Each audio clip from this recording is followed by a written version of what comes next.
আকাশ, আমি তোমার মতো অফিসারের কাছে এমন ব্যবহার আশা করিনি। তুমি ডাকাত দলের সদস্য বেগম রানী আর রাজাকে গ্রেপ্তার না করে তাদের সাহায্য করবে।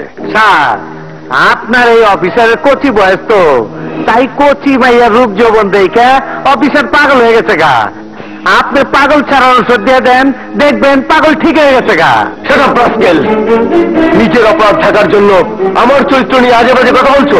দেখেন কমিশনার সাহেব, দেখেন আপনার সামনে কেমন ফোর্স করে দিল। আকাশ, তুমি কি বলতে চাও তোমার বিরুদ্ধে নানা ভাই আর এমপি সাহেব যে অভিযোগ করেছে সে অভিযোগ মিথ্যে? অবশ্যই মিথ্যে স্যার। আপনি জানেন না এই দুজনের অত্যাচারে শান্তিপুর গ্রামের প্রতিটি মানুষের মাঝে এতটুকু শান্তি নেই। আপনি যাদের গ্রেপ্তার না করার অভিযোগ এনে আমার কাছে কৈফিয়ত চাইছেন, একবার জিজ্ঞাসা করুন কেন ওরা ডাকাত হয়েছে, কেন ওরা ঘর ছাড়া বাড়ি ছাড়া, ওদের বাবা মা ভাইদেরকে কেন খুন করা হয়েছে। বলো আমরা খুন করছি? হ্যাঁ, তোমরাই খুন করেছো। তোমরা আমাকে খুন করতে চেয়েছিলে।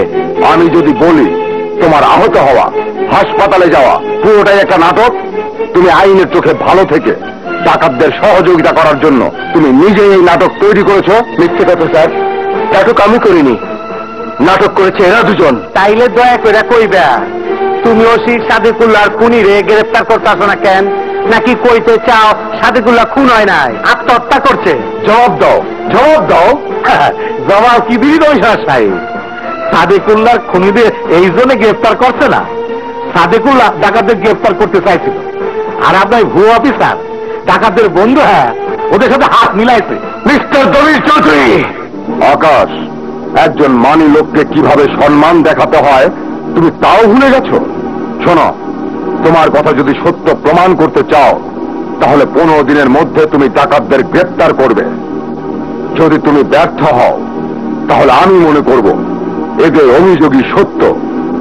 তুমি আইনের মানুষ হয়ে আইনের কাজ না করে অপরাধীদের নিজের হাতে আইনকে তুলে নেবার জন্য সাহায্য করছো, আর এর জন্য তোমাকে সাসপেন্ড করতে আমি বাধ্য হব।